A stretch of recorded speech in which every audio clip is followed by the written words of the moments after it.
सभी दर्शकों को मेरा प्यार भरा राधे राधे। बोली बेहड़ वाली मैया की जय, गुरु भगवान की जय। एक श्लोकी रामायण का आगाज।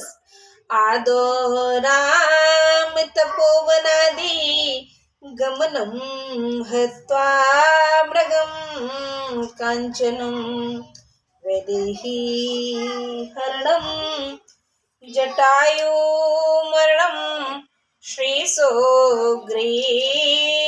संभाषणं बाली निर्दलनं समुद्रतरणं लंकापुरी दाहनं पश्चाद् रावणे कुंभकर्णहननम् एतद्धि रामायणम्।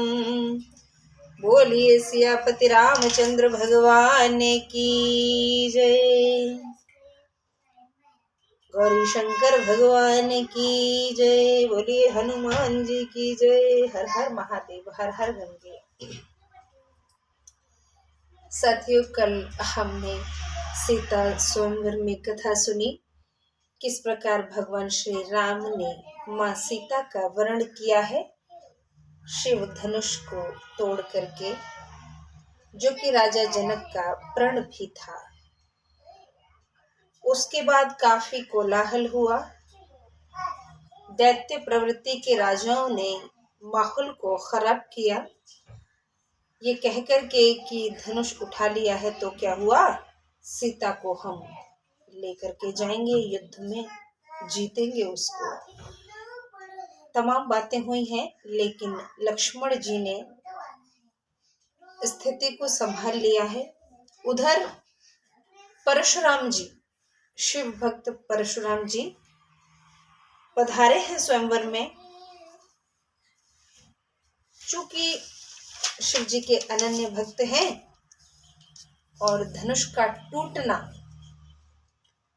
उनके लिए काफी तकलीफ दे होता है। गोस्वामी जी ने लिखा है कि खर भरु देख विकल पुर नारी, सब मिल देहि मही पनगारी, तई अवसर सुनि शिव धनु महंगा, और आयो भृग कुल कमल पतंगा। जब राजा बहुत कोलाहल कर रहे थे, बदमाशियां कर रहे थे, तो नगर की जो पुरवासिनी है वो उन राजाओं को गालियां देने लगी हैं। कोई भी देगा, हमारे यहाँ भी अगर कोई माहौल को खराब करता है तो हम लोग भी इसी प्रकार से विरोध करते हैं। इधर हलचल देखकर नगर की स्त्रियां बेचैन हो गई, सब राजाओं को, जैसे कि मैंने बताया है, अब्यूज करने लगी हैं। उस समय शिव धनुष का टूटना सुनकर भृगुकुल रूपी कमल के सूर्य परशुराम जी आए हैं। परशुराम जी वहां पधारे हैं कि देखी महीप सकल सकुचाने, बाजे झपट जनु लवा लुकाने, गौरी शरीर भूति भल भ्राजा, भाल विशाल त्रिपुंड विराजा। उन्हें देखकर राजा लोग जो है वो सकुचा गए, बाज की झपट से बटेर छिप जाते हैं। इसी प्रकार सब परशुराम जी की हुंकार को सुनकर के शांत हो गए। गोरे शरीर पर उन्हें सुंदर विभूति शोभायमान है और चौड़े मस्तक पर त्रिपुंड विराजमान है। शीस जटा शशि बदन सुहावा, ऋषवस कछुक अरुण होए आवा, भ्रकुटी कुटिल नयन रसराते, सहजों चित्तवत मन हुरिसाते। सिर पर जटा जूट है, मुख चंद्र क्रोध से कुछ लाल हो गया है। क्रोधवश किसी का भी मुख लाल हो जाता है, और जो गोरे रंग के लोग होते हैं तो उनका तो फिर कहना ही क्या है, क्रोध के मारे एकदम पूरा चेहरा उनका लाल पड़ जाता है। कभी भी आप देखिएगा गोरे लोगों का चेहरा एकदम से लाल पड़ जाता है, उसी प्रकार यहाँ परशुराम जी का चेहरा क्रोध से लाल नजर आ रहा है। वृषभ कंध और बाहु विशाला, चारु जनेऊ माल मृग छाला, कटि मुनि बसन तूड़ दुई बांधे, धनुसर कुठारु कल कांधे। वृषभ के से ऊंचे कंधे, चौड़ी छाती, लंबी भुजाएं और सुंदर जनेऊ माला पहने हैं तथा मृगशाला लिए हुए हैं कमर में। मुनि वस्त्र पहने, दो तरकश बांधे हैं, धनुष बाण हाथ में लिए और सुंदर फरसा कंधे पर रखा हुआ है। ऐसे सुशोभित हैं परशुराम जी। देखिए, मुनि वस्त्र उनके कमर में है, मृगशाला उन्होंने धारण की हुई है, धनुष बाण भी है, तरकस बंधे हुए हैं। ऐसा उनका वेश है कि शांत वेश करनी कठिन, बरन न जाए स्वरूप, धारे मुनि तनु जनु वीर रसो, आयो जय सब भूप, सियापति राम जय जय राम, मेरे प्रभु राम जय जय राम। शांत वेश है पर करनी कठिन, स्वरूप का वर्णन नहीं किया जा सकता। जहां सब राजा थे वहां मानो वीर रस ही मुनि शरण धारण करके आया है। देखत भृगुपति वेशु कराला, उठे सकल भय विकल भुआला, पितु समेत कहि कहि निज नामा, लगे करन सब दंड प्रणामा। परशुराम जी का भयानक रूप देखकर सब राजा घबरा उठे और पिता समेत अपना अपना नाम कहकर सब दंडवत प्रणाम करने लगे हैं।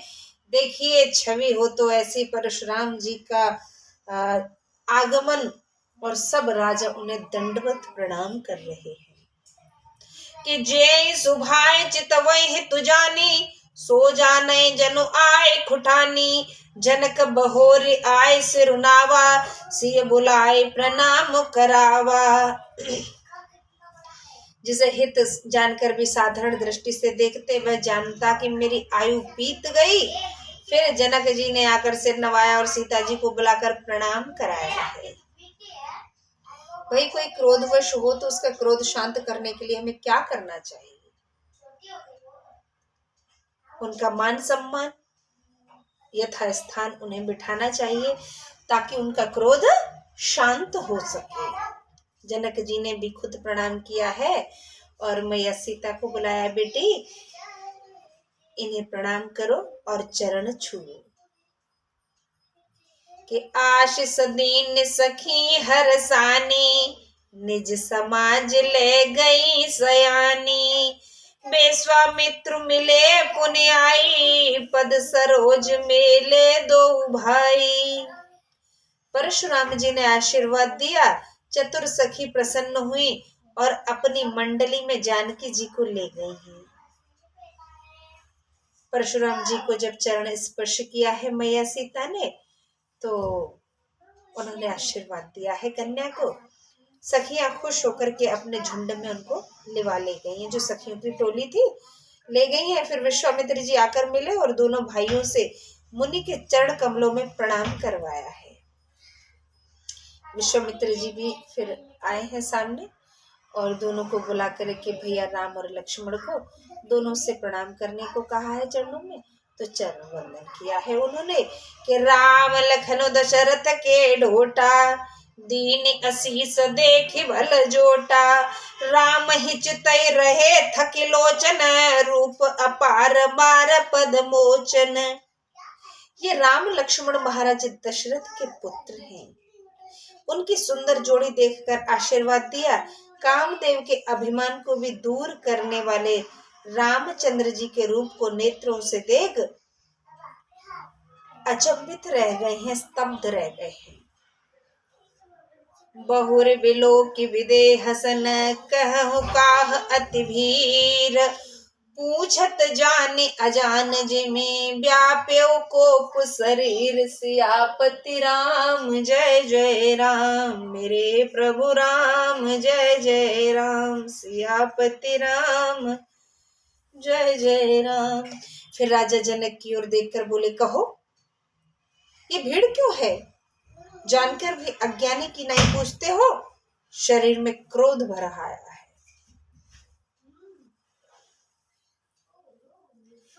समाचार कई जनक सुनाए, जय कारण महीप सब आए।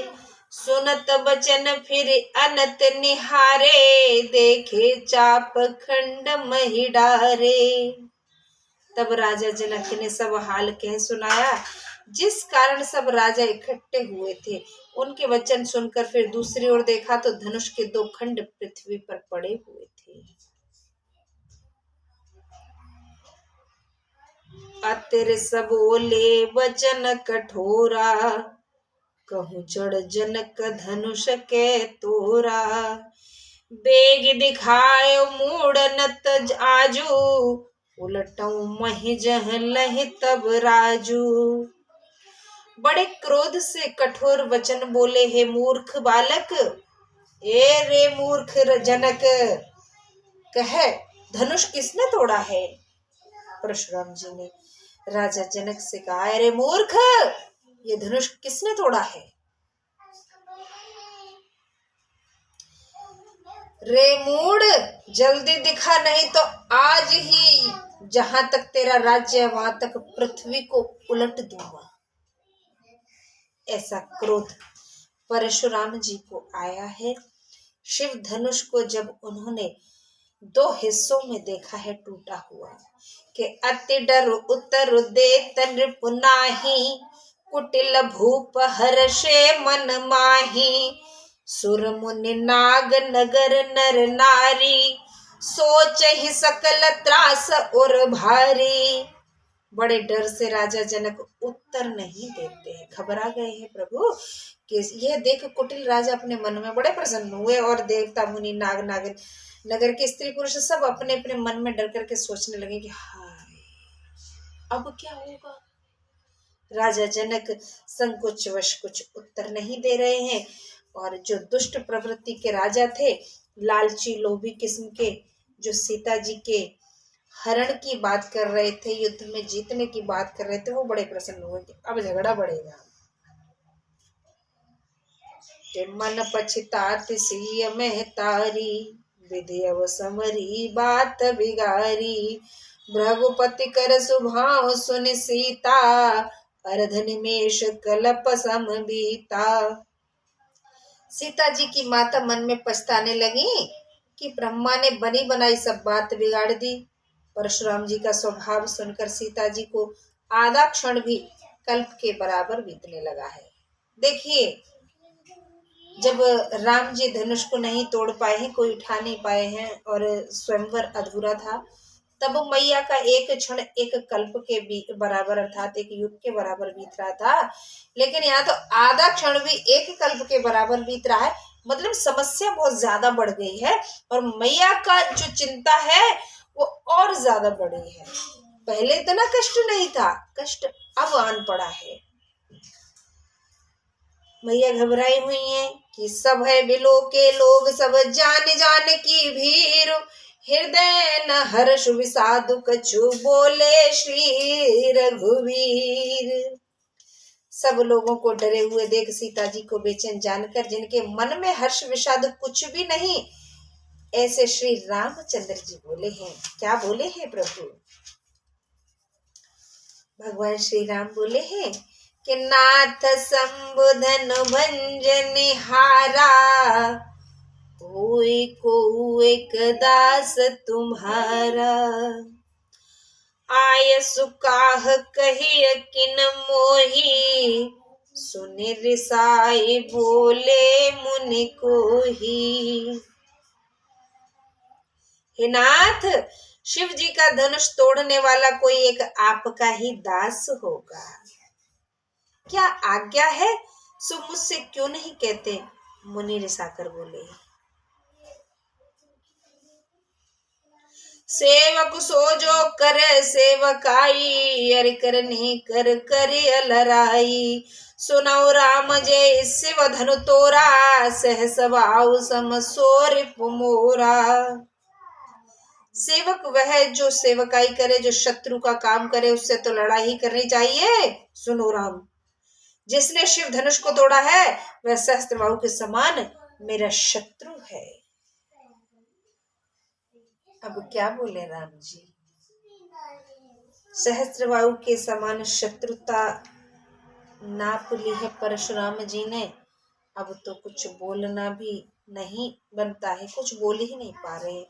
अच्छा, ये जो राम जी ने ये जो बात कही है, चौपाई है कि नाथ शंभुधन भंजनिहारा होई को एक दास तुम्हारा, ये मैंने सिलेबस में पढ़ा था, 3rd या 4th के सिलेबस में। मैं यूपी बोर्ड की बात कर रही हूँ, प्राइमरी स्कूल की। तब जितने भी पंक्तियां थी उस पाठ की मुझे सब याद थी। और ईश्वर की कृपा ऐसी रही है कि शुरू से ही कुछ न कुछ भगवान के चरित्र चित्रण से रिलेटेड पढ़ने को सुनने को हमें मिलता रहा है। आज का जो सिलेबस है आज के समय का, मेरे ख्याल से उसमें भी कुछ अच्छी चीजें हमारे शास्त्रों से रिलेटेड होनी ही चाहिए, जिससे कि बच्चों का रुझान आध्यात्म की ओर हो, जैसा कि मेरा बन पाया है। और आज मैं ईश्वर के सानिध्य में हूँ। ये अलग बात है कि कितना अच्छा और कितना खराब हम प्रदर्शन कर पाते हैं। विशेष बात यह है कि हमारा रुझान है इसमें, तो रुझान होना जरूरी है, रुचि होना जरूरी है। अच्छा बुरा प्रदर्शन तो प्रैक्टिस से आता है, और जिनके सिलेबस में नहीं है वो अलग से पढ़िए। बाकी इंटरनेट का इस्तेमाल तो आप लोग करते ही हैं, तो क्यों ना अच्छी चीजें आध्यात्म से रिलेटेड और शास्त्रों से रिलेटेड चीजें हम देखें, जिससे कि हमारा ज्ञानार्जन तो होगा ही, हमें ज्ञान तो मिलेगा ही, कुछ सीख भी मिलेगी। मेरे ख्याल से संक्षिप्त में गोस्वामी जी ने वर्णन किया है, वरना बहुत कुछ है। जो परशुराम जी से नोक झोंक लक्ष्मण जी की होती है ना, उसमें पूरा संवाद दिया गया था। बहुत इंटरेस्टिंग था, बड़ा ही रुचिकर था। यहाँ गोस्वामी जी क्या कह रहे हैं, कथा में वापस लौटते हैं कि सो बिलगाओ बेआई समाजा, नत मारे जे हैं सब राजा, सुन मुनि वचन लखन मुस्काने, बोले परसु धरे अपमाने। वह इस समाज से अलग निकल आवे, नहीं तो सब राजा मारे जाएंगे। मुनि के वचन सुनकर लक्ष्मण जी मुस्काए और परशुराम जी का अपमान करते हुए बोले, कायदे से तो उन्होंने अपमान नहीं किया है,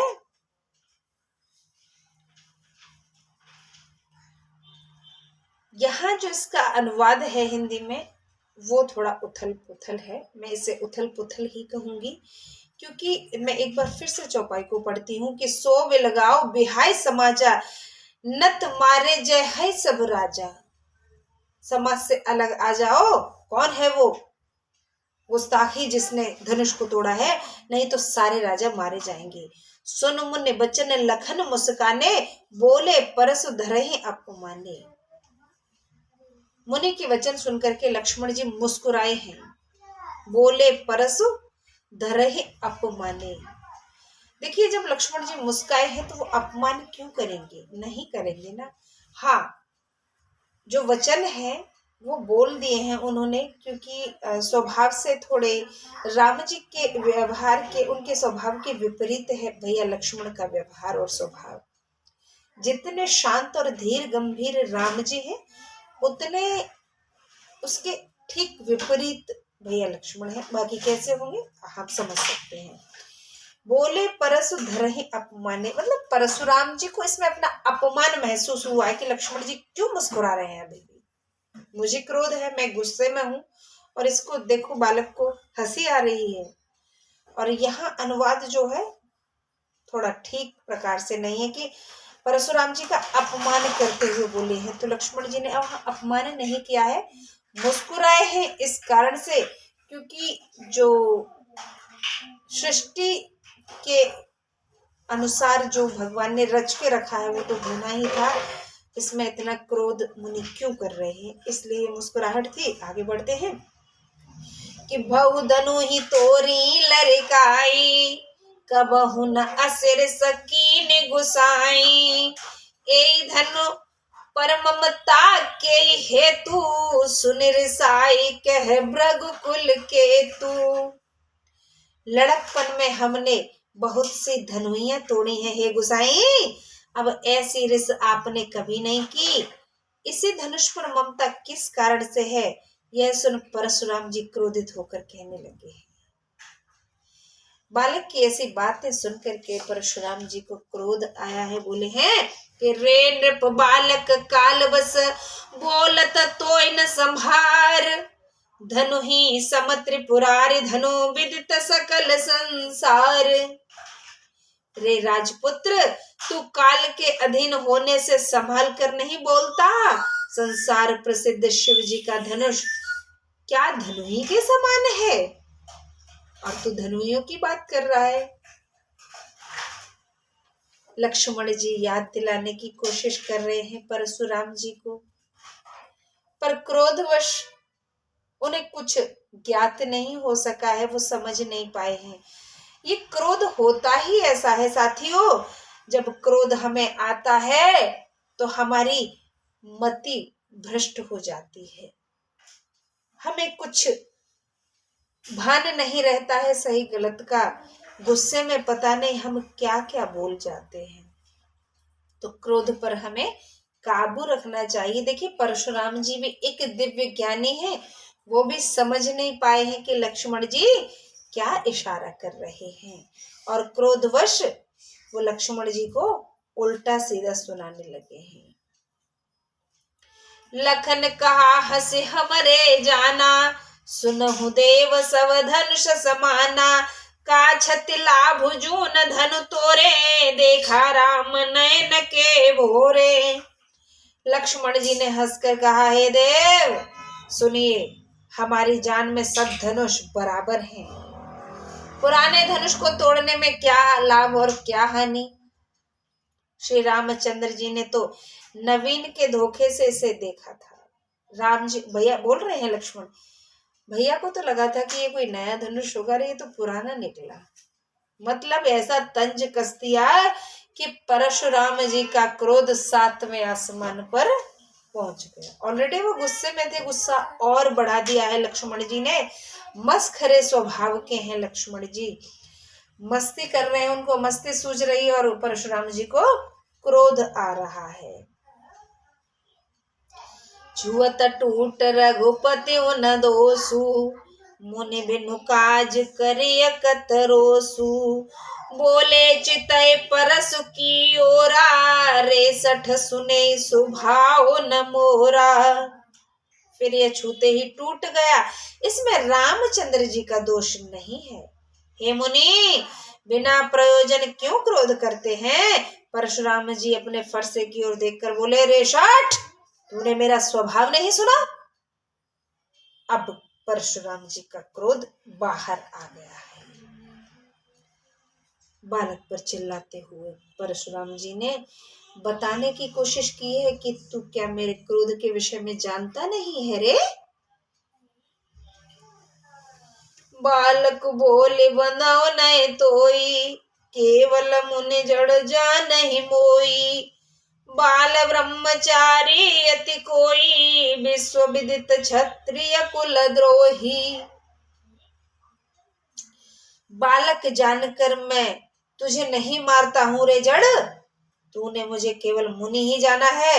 मैं बाल ब्रह्मचारी बड़ा क्रोधी हूं, और जगत में क्षत्रिय वंश का बैरी प्रसिद्ध हूं। अब आग लगाने का काम कर दिया है परशुराम जी ने। क्षत्रिय वंश का वैरी प्रसिद्ध, अर्थात ये बात सबको पता है कि मैं क्षत्रिय वंश का दुश्मन हूँ, और मैं फेमस हूँ इस चीज के लिए, ऐसा कहा है परशुराम जी ने। भुजबल भूमि भूप बिनुकीनी, विपुल बार महि देवन दीनी। सहसवाओ भुज छेद निहारा, परसु बिलोक महीप कुमारा। अपनी भुजाओं के बल से पृथ्वी को बिना राजाओं के करके अनेक बार उसे ब्राह्मणों को दे दिया है। अरे राजकुमार, सहस्त्रबाहु की भुजाओं को काटने वाले इस फरसे को तू देख। अब एग्जाम्पल सेट कर रहे हैं परशुराम जी, एग्जाम्पल दे रहे हैं कि देख, सहस्त्रबाहु की भुजाएं इसी फरसे से मैंने काटी हैं, इसकी तरफ देख, अर्थात इससे खौफ खा, तुझे जरा सा भी भय नहीं है रे। ऐसा कहा है परशुराम जी ने कि मातु पिता जन सोच बस कर करस महिष किशोर, गर्भन के अर भक दलन परसु मोर अति घोर। हे राजकिशोर, तू अपने माता पिता के सोच के वश मत कर। मेरा यह कुठार अर्थात फरसा गर्भों के बालकों को मारने वाला भयंकर है। जो परशुराम जी ने ऐसी बात कही,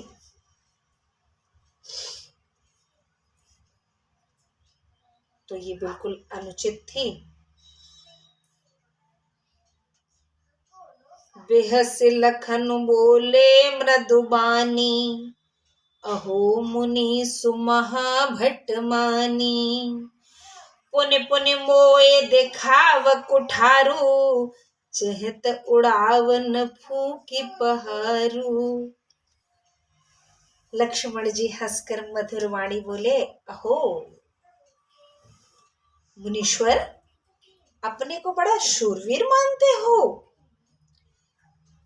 इसी से मुझे बारंबार कुठार दिखाते हो, फूंक से पहाड़ उड़ाना चाहते हो। परशुराम जी के क्रोध को डबल कर दिया है भैया लक्ष्मण ने। उन्होंने कहा है कि मुझे कुठार अर्थात फरसा बार बार दिखा रहे हो, पहाड़ को फूंक से उड़ाना चाहते हो। लक्ष्मण जी के कहने का तात्पर्य है कि मैं पहाड़ के समान हूं, मुझे डराने की चेष्टा ना करो मुनि। या कुमड़ बतिया को नाई, जे तरजनी देखी मर जाई। देखी कुठार सरासन बाना, मैं कछु कहा सहित अभिमाना। यहाँ कोई कुमड़े की बत्तियां नहीं है जो तर्जनी अंगुली देखते ही मुरझा जाती हैं। कुठार और धनुष बाण देखकर ही मैंने अभिमान के साथ कुछ कहा है। भृगुसुत समुझ जनेऊ बिलो की, जो कछु कहूं सयो रिसरो की। सुर महेश्वर हरि जन अरुगाई, हमरे कुल इन पर न सुराई। भृगुवंशी ब्राह्मण समझकर जनेऊ देखकर ही जो कुछ आपने कहा वह मैंने क्रोध रोक कर सहा है। देवता, ब्राह्मण, हरिभक्त और गाय, इस पर हमारे कुल में शूरता नहीं दिखाई जाती।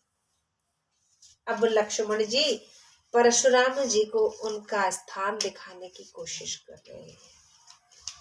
उन्होंने कहा है कि देवता, ब्राह्मण, हरिभक्त और गाय, इन पर हमारे कुल में शूरता नहीं दिखाई जाती, अर्थात यहाँ हम अपनी बहादुरी नहीं दिखाते। कहाँ?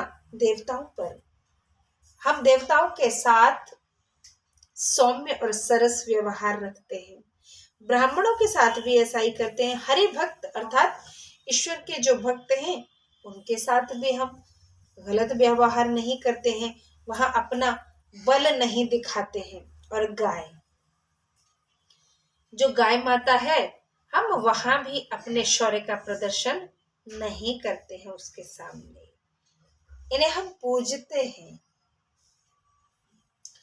बंदे पापु अपकीरति हारे, मारत हूँ पाप परिय तुम्हारे। कोटि कुलिस सम बचन तुम्हारा, व्यर्थ धरो धनु बान कुठारा। क्योंकि इन्हें मारने में पाप व इनसे हारने में अपयश है। भैया लक्ष्मण बोले हैं कि देवता, ब्राह्मण, हरिभक्त और गाय, इनको मारते हैं तो पाप लगता है, और अगर इनसे हारते हैं तो अपयश अर्थात बदनामी होती है, तो इनसे दूरी बना के रखते हैं हम। आप मारे तो भी आपके पांव ही पड़ना चाहिए, करोड़ों वज्रों के समान तो आपका वचन ही है। आप धनुष्वाण और कुठार तो व्यर्थ ही धारण किए हैं। हाय हाय हाय, कैसी चोट करी है लक्ष्मण जी ने बिना हथियार के, कि आप मारे हम आपकी शरण में हैं, और आपने इतने अस्त्र शस्त्र तो बेवजह धारण किए हैं। आपकी जो वाणी है ना, जो कठोर वाणी जो आप बोल रहे हैं ना, ये करोड़ों शस्त्रों से भी अधिक घायल करने वाली है। हाँ, वाणी हमें बड़े ही विचार करके बोलनी चाहिए, निकालनी चाहिए अपने मुख से। ये शस्त्रों से भी ज्यादा खतरनाक और धारदार होती है। जो बिलो की अनुचित कयो क्षमो महामुनि धीर, सुनि सरोस भृगुवंश मने बोले गिरा गंभीर। सियापति राम जय जय राम, मेरे प्रभु राम जय जय राम। हे धीर महामुनि, इन्हें देखकर मैंने जो कुछ अनुचित कहा हो उसे क्षमा कीजिए। ये सुनकर भृगुकुल में श्रेष्ठ परशुराम जी क्रोधित होकर गंभीर वाणी से बोले हैं। कौशिक सुनहु मंदयहु बालक, कुटिल काल बस निज कुल घालकु। भानु बंस राकेश कलंकु, निपट निरंकुश अवधु असंकु।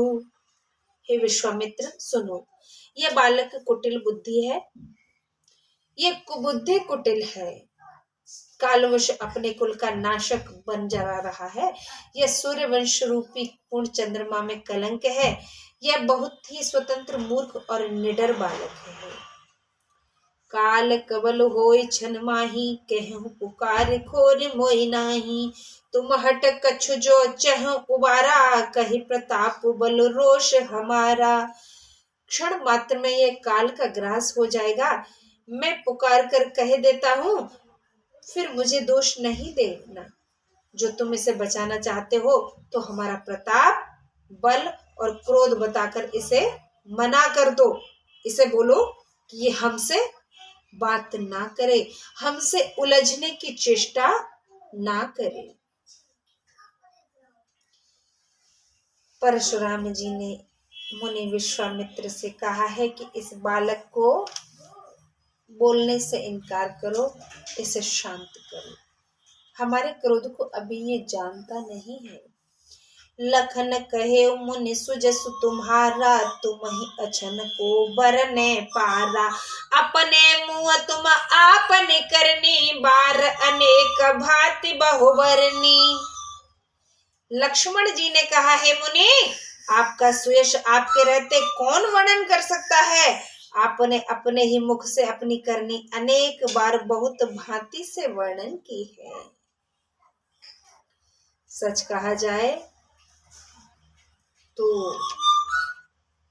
एक योद्धा कभी अपने गुणों की, अपने शौर्य की तारीफ नहीं कर सकता। सच्चे मायने में, सही मायने में जो योद्धा है वो तो बिल्कुल नहीं करेगा।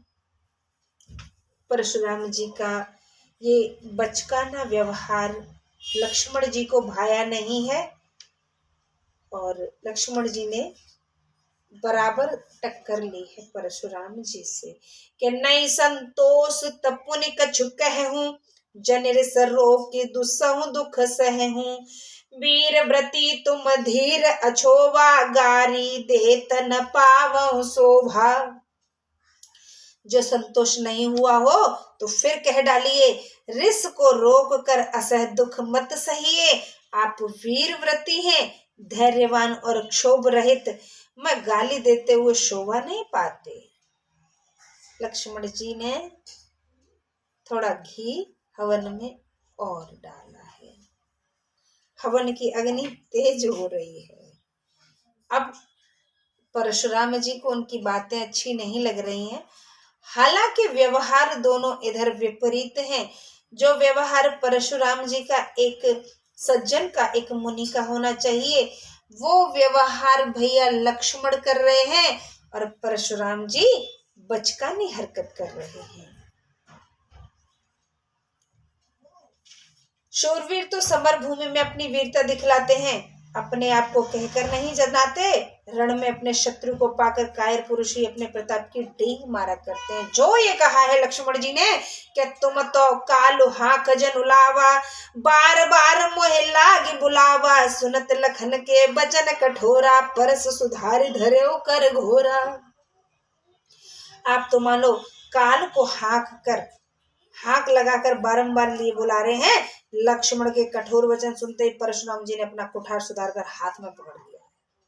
क्रोध आ गया है मुनि को कि अवजन दे दोष मोहि लोगु, कटुबादी बालक वध जोगु, बाल बिलो की बहुत में बाचा, अब यहु मन मरनिहार भाषाचा। और कहा अब लोग मुझे दोष ना दें, ये उद्दंडी बालक तब से देखिए कैसे पेश आ रहा है मेरे साथ। ये कटु वचन बोलने वाला बालक मारने के ही योग्य है। बालक जानकर मैंने इसे बहुत बचाया, अब सचमुच जे मरणहार है। इस प्रकार परशुराम जी को क्रोध आया है कि जे बालक तो मरनहार है। कौशिक कहा क्षमी अपराधु, बाल दोष गुण गिनय न साधु, खर कुठार में अकरन कोई, आगे अपराधी गुरुद्रोही। विश्वामित्र जी ने कहा अपराध क्षमा कीजिए। बालक के दोष गुण को साधु लोग नहीं गिनते। क्या संत लोग जो हैं, महात्मे जो पुरुष हैं, जो साधु होते हैं, वो बालक के गुण और दोषों को नहीं गिना करते। ऐसा विश्वामित्र जी ने विश्वास दिलाया है परशुराम जी को। परशुराम जी कहने लगे तीक्ष्ण कुठार में दया रहित और क्रोधी हूं, तथा यह अपराधी और गुरुद्रोही मेरे सामने है।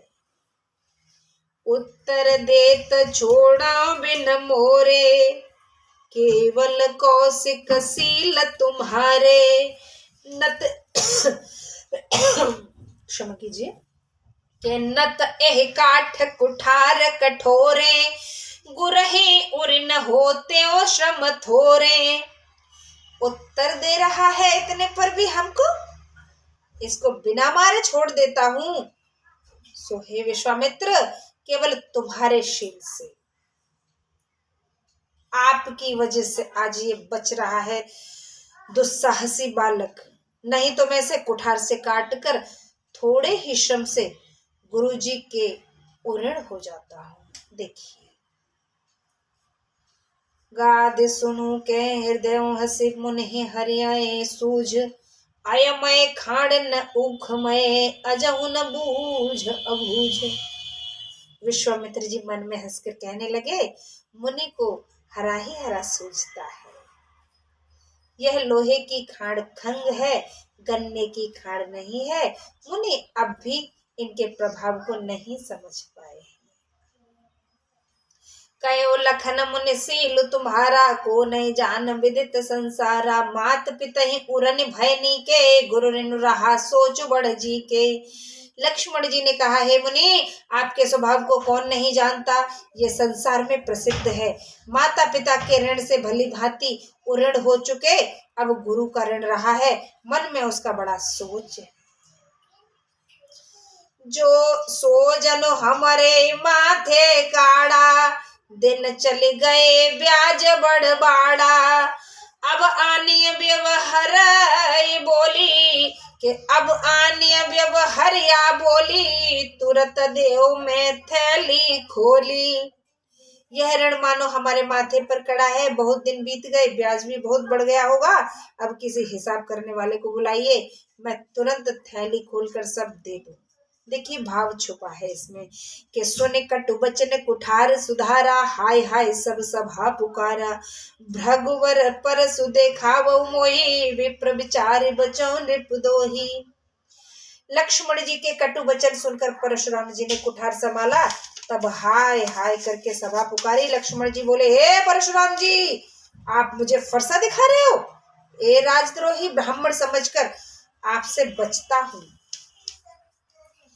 मिले न कबहु सुभटरन गाड़े, दुज देवता धरय के बाड़े। अनुचित कई सब लोग पुकारे, रघुपति शयन लखनऊ निवारे। आपको कभी रणधीर योद्धा नहीं मिले हे ब्राह्मण देवता, आप घर में ही बड़े हैं। तब सब लोग पुकार उठे, यह बात अनुचित है। तब रामचंद्र जी ने लक्ष्मण जी को संकेत से मना किया है। भैया राम को लगा कि अब बात बिगड़ जाएगी, पानी सर के ऊपर होके जा रहा है। दोनों तरफ से इशारा किया है छोटे भाई को कि अब शांत रहें आप।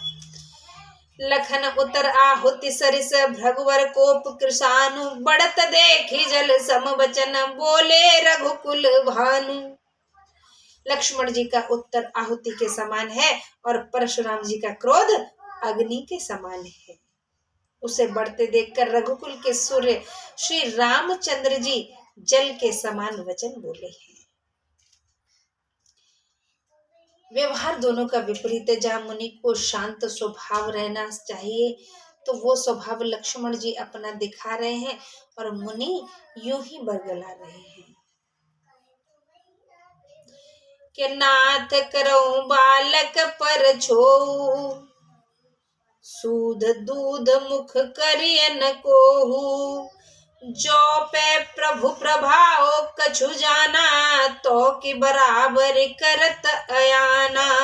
हे नाथ, बालक पर दया करिए, इस सीधे और दूध मुंह बच्चे पर क्रोध ना करिए। यदि यह आपके प्रभाव को कुछ भी जानता तो अनजान क्या आपकी बराबरी करता। ये तो अनजान है, ना समझ है, इसे समझ नहीं है, इसीलिए ये आपसे भिड़ गया है। कि जो लरिका कछु अगचर करही, गुरु पितु मात मोद मन भरही, करिय कृपा शिशु सेवक जानी, तुम सब सील धीर मुनि ज्ञानी। जो लड़के कुछ चपलता करते हैं तो गुरु माता पिता मन में प्रसन्न ही होते हैं। आप इस बालक को अपना सेवक जानकर कृपा करिए, क्योंकि आप समदर्शी शीलवान धीर और ज्ञानी मुनि हैं। भैया राम ने अब समझाया है परशुराम जी को, जिस प्रकार हमारे छोटे छोटे नादान से बालक बड़े हो रहे होते हैं और वो नादानी में भूल में हमसे बहुत कुछ बोलते हैं, कभी कभी तू करके भी बात करते हैं, उल्टा पुल्टा भी कुछ बोल देते हैं, अब्यूज टाइप। तो क्या हम बच्चे को मारते हैं? हाँ, समझाते हैं, डांटते हैं हल्का सा, लेकिन उस पर प्रहार नहीं करते। भैया राम ने भांति भांति से विश्वामित्र जी परशुराम जी को समझाया है। तो आप इसे बालक समझ करके क्षमा कर दीजिए। आप तो शीलवान हैं, हाँ, क्षमा कर दीजिए इस बच्चे को। राम बचन सुन कछुक जुड़ाने, कहे कछु लखन बहुरी मुस्काने, हंसते देखी नख सिख रिस व्यापी, और राम तोर भ्राता बड़ पापी। राम जी के वचन सुनकर वे कुछ शीतल हुए कि कुछ कहकर लक्ष्मण जी फिर मुस्कुराते। उन्हें हंसते देख परशुराम जी के नख से चोटी तक क्रोध फैल गया। वे बोले रहे, राम, तुम्हारा भाई बड़ा पापी है, बहुत ढीठ है ये। गौर शरीर श्याम मन माही, कालकूट मुख पय मुख नाही, सहज टेढ़ अनुहरई न तोही, नीचु मीचु सम देख न मोही। शरीर तो गोरा है पर मन में बड़ा काला है ये तुम्हारा भाई। यह विषमुखा है, दुधमुहा नहीं है। आप इसे दुधमुहा बोल रहे हो? अरे नहीं, इसके मुंह में तो विष भरा हुआ है, जहर। यह स्वभाव से ही टेढ़ा है, तुम्हारे स्वभाव से नहीं मिलता। यह नीच मुझको मृत्यु के समान नहीं देखता। अगर ये आपके जैसा होता तो आपका भाई तो नहीं लगता है। आपका इतना धीर गंभीर स्वभाव है और इसको देखो कैसे मुझसे बात किए जा रहा है। लखन कयो हस सुनहु मुनि क्रोध पाप कर मूल, जय बस जनानुचित करहि चले विश्व प्रतिकूल। लक्ष्मण जी हंसकर बोले, हे मुनि सुनो, क्रोध पाप की जड़ है जिसके वश में होकर लोग अनुचित करते हैं और संसार के प्रतिकूल चलते हैं। मैं तुम्हारे अनुचर मुनिराया, परिहर को पुकरी अब दाया, टूट चाप नहीं जुरहि रिसाने, बैठी होए पाए पिराने। हे मुनिराज, मैं आपका सेवक हूँ, क्रोध को दूर कर अब मुझ पर दया करिए। टूटा हुआ धनुष रिसाने से नहीं जुड़ सकता, आप बैठ जाइए, खड़े खड़े पांव दुखने लगे होंगे। फिर से तंज कसा है भैया लक्ष्मण ने परशुराम जी पर के जो अति प्रिय तो करिय उपाय, जोरिय को बड़ गुनी बुलाई, बोलत लखन जनक डेराही, मष्ट करहु अनुचित भल नाही। जो यह धनुष प्यारा हो तो उपाय कीजिए, कोई बड़ा गुणी कारीगर बुलाकर जुड़वा लीजिए। लक्ष्मण जी के बोलने से राजा जनक ने डरकर कहा, बस करो, अनुचित बात कहना ठीक नहीं है। थर थर कांपहि पुर नर नारी, छोटे कुम्हार खोट बड़ भारी, भृगुपति सुन सुन निर्भय बानी, रिसतन जरय होए बलहानी। नगर के सब नर नारी थर थर कांपने लगे और बोले, छोटा राजकुमार बहुत ही खोटा है। परशुराम जी का शरीर लक्ष्मण जी की निर्भय वाणी सुनकर क्रोध से जलता है और उनका बल घट जाता है। बोले राम ही दे निहोरा, बचों बिचारे बंधु लघु तोरा, मनु मलिन तनु सुंदर कैसे, बिसरस भरा कनक घटु जैसे। परशुराम जी राम जी पर एहसान रखकर बोले, तुम्हारा छोटा भाई, विचार कर मैं इसे बचाता हूँ। हाँ, ये आपका छोटा भाई है, इसीलिए मैं इसे छोड़ रहा।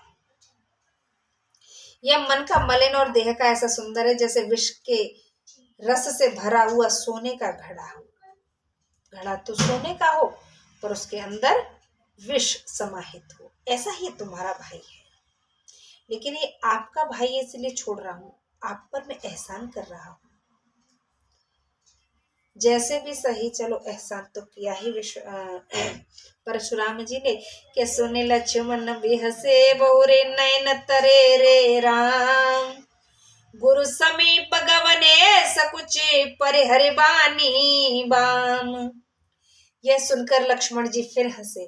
तब राम जी ने तिरछी दृष्टि से उनकी ओर देखा। क्रोध आ गया है राम जी को। तब लक्ष्मण जी सकुचा कर विरुद्ध वचन बोलना छोड़कर गुरु के पास जाकर के बैठ गए। अति विनीत मृदु शीतल बानी, बोले राम जोर जुग पानी, सुनहु नाथ तुम सहज सुजाना, बालक बचन करिय नहीं काना। श्री रामचंद्र जी दोनों हाथ जोड़कर कोमल और शीतल वचन बोले, हे नाथ सुनिए, आप तो स्वभाव से ही चतुर हैं, बालक के वचनों पर ध्यान मत दीजिए, इसे क्षमा कर दीजिए प्रभु, इसे माफ कर दीजिए। बर रे बालक एक स्वभाव, इनहिन संत विदुष ही काऊ, तेनाई कछु काज बिगारा, अपराधी में नाथ तुम्हारा। बर्रों और बालकों का एक ही स्वभाव होता है, संतजन इन्हें कोई दोष नहीं देते, फिर इसने तो आपका कुछ काम भी नहीं बिगाड़ा है हे नाथ, आपका अपराधी तो मैं हूं। बर्र, कभी कभी हम ग्रामीण क्षेत्रों में बर्रैया बोलते हैं। पीले रंग का जो बर्र रहता है वो बड़ा ही खतरनाक होता है, लेकिन स्वभाव देखिए उसका, बेवजह उसका किसी को भी काट लेना। तो बालक कुछ बोल देते हैं कभी कभी बेवजह बच्चे, तो संत जन और मुनिजन है वो बच्चों को माफ कर देते हैं। बर्र जैसा स्वभाव होता है बच्चों का। ऐसा ऐसा करके राम जी ने समझाया है ताकि परशुराम जी का क्रोध शांत हो जाए असली अपराधी तो मैं हूँ। ये जो कृत्य किया है वो मैंने किया है, इसमें लक्ष्मण का कोई दोष नहीं है। कृपा को बधु बंधव गोसाई, मो पर करिय दास की नाई। कई बेगी जय विधिर सजाई, मुनि नायक सोई करो उपाई। हे स्वामी, कृपा कोप और बंधन को कुछ करना हो अपना समझकर मुझ पर कीजिए, जिससे आपकी रिस जाए सो जल्दी कहिए। हे मुनि नायक, मैं वही उपाय करूं। अब राम जी ने सार निचोड़ लक्ष्मण जी की हर बात का निचोड़ कर दिया है कि देखिए मैं आपका अपराधी हूँ, आपका क्रोध कैसे शांत होगा वो बोल दीजिए। जो भी बोलने से आपका क्रोध शांत होने वाला है तो आप वही बात बोलिए। कह मुनि राम जाय रिस कैसे, अजहु अनुज तव चितवत अनेसे। एहि के कंठ कुठारु न दीना, तो मैं काह कोप कर कीना। मुनि बोले, हे राम, क्रोध कैसे जाए, तुम्हारा भाई तो अब भी टेढ़ी दृष्टि से ही देख रहा है। इसके कंठ में कुठार न मारा तो मैंने कोप करके ही क्या किया। हाय हाय हाय, परशुराम जी का क्रोध देखिए। बच्चे के कंठ पर कुठार मारना चाहते हैं। उनका कहना है कि फिर मैंने क्रोध किया ही क्यों, अगर मैंने इसे मारा ही नहीं तो। गर्भ स्त्रवहे अवन्य परचने, सुनि कुठार गति घोर। परसु अछत देखो जियत बैरी भूप किशोर। जिस कुठार की भयंकर करनी को सुनकर राजाओं की रानियां के गर्भ गिर जाते हैं, ऐसे फरसे के रहते भी बैरी राजपुत्र को मैं जीता देख रहा हूं। बहिन हाथ दहेर सछाती, भा कुठार कुंठित नृप घाती। भयउ बाम विधि फिरेउ सुभाऊ, मोरे हृदय कृपा कसे काऊ। हाथ नहीं चलता, रिससे छाती जलती है। राजाओं का घातक कुल्हाड़ा कुंठित हो गया है, विधाता विपरीत हो गया है। इससे मेरा स्वभाव बदल गया, नहीं तो मेरे हृदय में किसी के ऊपर दया कैसे आई। कुछ तो बात है, वरना मैं कभी दया नहीं करता हूँ, इतने में तो मैं से कलम कर देता। आज दया दुख दुसहु सहावा, सुन सौमित्र बिहस सिरुनावा। बाऊ कृपा मूरति अनुकूला, बोलत बचन झरत जन फूला। आज दया ने असह दुख सहाया है। यह सुनते ही लक्ष्मण जी ने हंसकर सिर नवाया और कहा, हे नाथ, आपकी कृपा रूपी वासु भी आपकी मूर्ति के अनुकूल ही है। वचन बोलते हैं तो मानो फूल झड़ते हैं। के जो पे कृपा जरे मुनि गाता, क्रोध भय तनु राख विधाता। देखु जनक हटि बालक एहु, कीन चहत जड़ जमपुर गेहू। हे मुनि, जो कृपा करने में आपका शरीर जलता है तो क्रोध होने से तो विधाता ही शरीर की रक्षा करेंगे। यह सुन परशुराम जी ने कहा, हे जनक, देख, यह मूर्ख बालक हट करके यमपुर में घर चाहता है। अब बार बार लक्ष्मण जी रोक टोक कर रहे हैं, बोल रहे हैं, तो परशुराम जी का क्रोध और बढ़ रहा है। हालांकि बेवजह है, पर उन्हें क्रोध आ रहा है। बेगी करो किन आखिन ओटा, देखत छोट खोट नृप ढोटा। बिहसे लखन कहा मन माही, मुने आँखि कतौ को नाही। इसे जल्दी से आंखों की ओट क्यों नहीं करते? ये राजपुत्र देखने में छोटा है पर बड़ा ही खोटा है। यह सुन लक्ष्मण जी हंसे और कहने लगे, आंखें बंद करने पर तो कहीं कोई नहीं है। आंखें अगर बंद की जाए तो कहीं कोई नहीं है। परशुराम तब राम प्रति बोले उर अति क्रोध, शंभु सरासन तोरि सठ करसि हमार प्रबोध। तब परशुराम जी क्रोध सहित श्री राम जी से बोले, रे शठ, शिव जी का धनुष तोड़कर हमको ही ज्ञान सिखाता है। बंधु कहे कटु सम्मत तोरे, तू छल विनय करस कर जोरे। कर परितोष मोर संग्रामा, नाहिन छाड़ कहा उबरामा। तेरा भाई तेरी सलाह से कटु वचन कहता है और तू छल से हाथ जोड़कर विनती करता है। तो मुझे शांत करने की कोशिश कर रहा है। उधर तेरा भाई मेरे साथ गुस्ताखी कर रहा है। युद्ध में मेरा संतोष कर, नहीं तो राम कहना छोड़ दे। परशुराम जी ने राम जी को युद्ध के लिए ललकारा है। छल तज करहि समरु से विद्रोही, बंधु सहित न मारऊ तो ही। भृगुपति बकहि कुठार उठाए, मन मुस्काहे राम सिर नाए। रे शिवद्रोही, छल छोड़कर मुझसे युद्ध कर, नहीं तो भाई समेत तुझे मारूंगा। परशुराम जी इस प्रकार कुठार उठाए कह रहे हैं और रामचंद्र जी सिर नवाए मन में मुस्कुरा रहे हैं। गुनह लखन कर हम पर रोसु, कतहु सुधायु ते बड़ दोषु। टेढ़ जान सब बंदई काहू, बक्र चंद्रमय ग्रसै न राहु।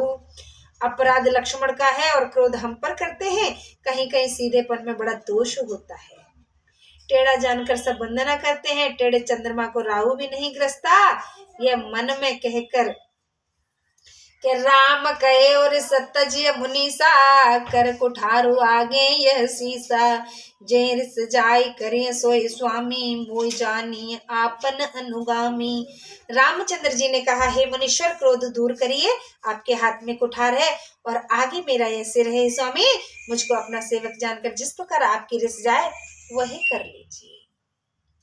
राम जी ने ये भी समझाया कि देखिए चंद्रमा सीधा होता है जब बिल्कुल गोल स्थिति में होता है पूर्णिमा में, तो उसका ग्रास राहु कर लेता है। जब टेढ़ा होता है तो उसको राहु भी नहीं डसता है, उसको वो भी नहीं खाता है। राहु चंद्रमा को मुंह में दबा लेता है। मैं सीधा हूं इसीलिए आप मुझ पर बरस रहे हैं। लक्ष्मण टेढ़े हैं तो उनसे तो आप उलझ लिए और बराबर की टक्कर बैठी, लेकिन मैं कुछ बोल नहीं रहा हूं तो बस अब मुझ पे बरस पड़े जा रहे हैं, बरसे जा रहे हैं, बरसे जा रहे हैं। सीधा होना उचित नहीं है, ऐसा राम जी ने कहा है। फिर कहा है कि आपका फरसा आपके हाथ में है, मेरा सिर जो है वो आपके सामने है। अगर आपकी गुस्सा ऐसे जैसे भी आपके हिसाब से शांत होती है तो आप शांत कर लीजिए। हाँ, आप शांत कर लीजिए।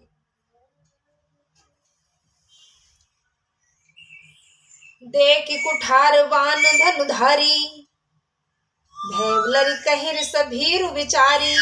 नाम जान पे तुम ही न चीना, बंस सुभाए उतरते दीना। प्रभु सेवक कहि समर कसु, तजहु विप्रवर रोसु। बेसु बिलो के कहे सुख छु, बालक हूँ नए दोष। स्वामी और सेवक का युद्ध कैसा है विप्रवर, क्रोध का त्याग करिए, क्षत्रियों का सा वेश देखकर ही बालक ने कुछ कहा है, इस कारण इस बालक का भी कोई दोष नहीं, क्षमा कर दीजिए इसे। आपको कुठार और धनुष बाण धारण किए हुए देखकर और वीर समझकर बालक को क्रोध आ गया। आपका नाम सुना था पर पहचाना नहीं, इसी से वंश के स्वभाव के अनुसार उसने उत्तर दे दिया है। जो तुम ओते हूँ मुनि की नाई, पदरज सिर सित धरत गोसाई। क्षमहु चूक अनजानत केरी, चहिया विप्र उर कृपा घनेरी। हे स्वामी, जो आप मुनि के समान वेश में आते तो ये बालक आपकी चरण रज को सिर पर धारण करता। अब अनजान को चूक को क्षमा करिए, इस अनजान की भूल जो हुई है इससे उसे क्षमा कर दीजिए आप। ब्राह्मण के हृदय में बहुत ही दया होनी चाहिए कि हमें तुम्हें सरिवर कसिना था, कहूँ न कहा चरण कह माथा। राम मात्र लघु नाम हमारा, परस सहित बड़ नाम तुम्हारा। हे नाथ, हमारी आपकी बराबरी कैसे हो सकती है भला? कहिए कहाँ चरण और कहाँ मस्तक, कहाँ राम मात्र मेरा छोटा सा नाम और कहाँ परशु सहित आपका बड़ा सा नाम है। अब क्या करें परशुराम जी को, कोई भाषा समझ में नहीं आ रही है। राम जी ने बोला, मैं तो छोटा सा हूँ, मेरा नाम भी छोटा सा राम है और आप इतने बड़े हैं, विशालकाय हैं और वैसे भी बलशाली हैं और आपका परशु नाम है, ऊपर से फरसा आपके पास है, तो आप बलशाली और बड़े हैं। देव एक गुण धनुष हमारे, नव गुण परम पुनीत तुम्हारे। सब प्रकार हम तुम सनहारे, क्षमो विप्र अपराध हमारे। हे देव, हमारे तो एक धनुष ही गुण है और आपके परम पवित्र नव गुण है। हे विप्र, सब प्रकार हम आपसे हारे हैं, हमारे अपराधों को क्षमा कर दीजिए। ऐसे राम जी परशुराम जी से प्रार्थना कर रहे हैं कि बार बार मुनि बेप्रवर, कहा राम सन राम, बोले भृगुपति सरसु हसी तू बंधु, सम बाम सियापति राम जय जय राम, मेरे प्रभु राम जय जय राम। श्री राम जी ने परशुराम जी को बारंबार मुनि और विप्रवर कहा तो वे क्रोध की हंसी हंसकर बोले, तू भी भाई के समान टेढ़ा ही है। देखिए परशुराम जी का क्रोध अब भी शांत नहीं हुआ है। के निपट ही द्विज करे जान ही मोई, मैं जस विप्र सुनावो तोई, चाप स्त्रुवासर आहुति जानू, कोप मूर अति घोर कृसानु। तूने मुझे निरा ब्राह्मण ही जान लिया, मैं जैसा ब्राह्मण हूँ वैसा तुझे सुनाता हूँ। मेरे धनुष को श्रुवा बाण की को आहुति और मेरे कोप को महाप्रचंड अग्नि जानो। क्या कहा है परशुराम जी ने राम जी से? बोले हैं कि मेरे धनुष को श्रुवा बाण को आहुति और मेरे क्रोध को महाप्रचंड अग्नि के समान जानो। परशुराम जी अब राम जी को डरा रहे हैं। समिधि सेन चतुरंग सुहाई, महामहीप भये पशु आई, मैं एहि पर सुकाट बलि दीने, समर यज्ञ जप कोटिक कीने। चतुरंगिणी सेना सुंदर समिधाएं हैं, उसमें बड़े बड़े राजा आकर बलि के पशु हुए, मैंने इसी कुठार से काट काट कर उनका बलिदान किया है। ऐसे समर यज्ञ मैंने करोड़ों किए हैं। परशुराम जी अब राम जी के सामने बखान कर रहे हैं। मोर प्रभाव विदित नहीं तोरे, बोल सिन दर विप्र के भोरे, बंजेउ चापु दापु बड़ बाड़ा, अहमित मन हूँ जीत जुग ठाड़ा। मेरा स्वभाव तुझको मालूम नहीं है, इसी से ब्राह्मण के धोखे में निरादर करके बातें कर रहा है। धनुष तोड़ने से तेरा अहंकार बहुत बढ़ गया है कि मैं ही हूँ मानो संसार को जीत कर मेरे सामने खड़ा हुआ है। राम कहा मुनि कहूँ विचारी, रिस अति बड़े लघु चूक हमारी, छुअतई टूट पिनाक पुराना, मैं के हेतु करो अभिमाना। श्री राम जी ने कहा है मुनि विचार करके बोलिए, आपका क्रोध बहुत अधिक है और हमारी भूल छोटी सी है। हाथ से छूते ही पुराना धनुष था, टूट गया। मैं किस कारण अभिमान करूं? मुझे कोई अभिमान नहीं है। जो हम नित रही विप्रपति, सत्य सुनऊ भृगुनाथ, तो अस को जग सुभट जय, भय बस नावहि माथ। हे भृगुनाथ, यदि आपको ब्राह्मण कहकर हम निरादर करते हैं तो सत्य सुनिए। संसार में ऐसा कौन योद्धा है जिसके डर से हम सिर झुकाएं? देव धनुज भूपति भट नाना, समबल अधिक हो बलवाना, जोरन हमहि पचारे को, लरहि सुखे न कालु किन हो। देवता दानव राजा और अनेक योद्धा वे चाहे बल में हमारे समान हो चाहे अधिक बलवान हो, यदि हमको कोई रण में बुलावे तो वह चाहे काल ही क्यों न हो, हम उसके साथ सुख से युद्ध करेंगे। अति सर्वत्र वर्जते। परशुराम जी के क्रोध की अति ने राम जी को ये सब बोलने के लिए मजबूर कर दिया है। साथियों, क्षत्रिय तनु धरि समर सकाना, कुल कलंकुते पावर आना, कहूँ सुभाव नकुल ही प्रशंसी, काल हूँ डर ही नरन रघुवंशी। क्षत्रिय का शरीर धरकर जो युद्ध में डर गया, उस नीच ने अपने कुल को कलंक लगा दिया। मैं अपना स्वभाव कहता हूँ, कुल की बढ़ाई नहीं करता कि रघुवंशी रण में काल से नहीं भी डरते। रघुवंशी रण में काल से भी नहीं डरते। वे प्रबंस के अस प्रभुताई, अभय होई जो तुम्हें डराई, सुन मृदु गुण बचन रघुपति के, उघरी पलट पर सुधरमति के। ब्राह्मण वंश की ऐसी प्रभुता है कि जो आपसे डरता है वह निर्भय हो जाता है। श्री रामचंद्र जी के ऐसे कपोल और गुण वचन सुनकर परशुराम जी की बुद्धि के कपाट खुल गए और वे बोले कि राम रमापति कर धन ले हूँ, खेचहु चाप मिटे मोर संदेहु, देत चाप आपहु चली गयो, परशुराम मन विस्मय भयो। हे राम लक्ष्मीपति, हाथ में ये धनुष लीजिए और इसे खींचिए जिससे मेरा संदेह मिट जाए। परशुराम जी धनुष देने लगे तो वह आप ही चल गया। तब परशुराम जी के मन में बड़ा आश्चर्य हुआ है कि जाना राम प्रभाव तब पुलक प्रफुल्लित गात, जोर पान बोले बचन हृदय न प्रेम समात। तब परशुराम जी ने श्री रामचंद्र जी का प्रताप जान लिया, शरीर पुलकायमान और रंग प्रफुल्लित हो गया। वे हाथ जोड़कर ये वचन बोले, प्रेम हृदय में समाता नहीं था कि जय रघुवंश बनज मन भानु, गहन धनुज कुल दहन कृसानु, जय सुर विप्र धेनु हितकारी, जय मद मोह कोह ब्रह्महारी। हे रघुवंश रूपी कमल के सूर्य, हे दानवों के कुल रूपी सघन के वन के लिए दावाग्नि, आपकी जय हो। हे देवता ब्राह्मण और गौओं के हितकारी, आपकी जय हो। हे अभिमान ममता क्रोध और भ्रम को हरने वाले प्रभु श्री राम, आपकी जय हो। परशुराम जी को भान हो गया कि श्री हरि भगवान विष्णु ही राम अवतार में है। क्लिप बहुत लंबी हो गई है, इसलिए मैं परशुराम जी के और राम लक्ष्मण जी के संवाद को कंप्लीट करना चाहती थी, इसलिए थोड़ा सा खींच लिया कथा को आगे। आज की कथा को यहीं विराम देते हैं। हाँ, एक बात अवश्य बोलेंगे, कथा से हमें सीख मिलती है कि क्रोध बैरी होता है, हमारा खुद का दुश्मन होता है, हमसे कुछ भी चूक हो सकती है। इसलिए क्रोध में हम बहुत ज्यादा उल्टा पुल्टा नहीं बोलें, मन को शांत करें, ठंडा पानी पिए, ठंडे पानी से मुंह धोएं। अगर बहुत ज्यादा क्रोध आता है तो एकांत में प्रवास करें, एकांत में जाकर बैठें, लोगों से थोड़ी सी दूरी बना लें। बस जहां झगड़ा चल रहा है, हमारे मुख से कुछ निकलता जा रहा है तो हम मुंह फेर लें। क्रोध को शांत करने का कोई अन्य तरीका नहीं है, ईश्वर का स्मरण कर सकते हैं। इसे शुभ विचार के साथ आपसे अनुमति चाहते हैं। कल फिर आपसे भेंट होगी, तब तक इंतजार कीजिएगा, कथा को सुनिएगा, भगवान में ध्यान लगाइए, कथा को लाइक शेयर करें, चैनल को सब्सक्राइब करें और कमेंट बॉक्स में कुछ अवश्य लिखा करें, जिससे हमें भी लगे कि आप कथा में कितनी रुचि दिखा रहे हैं।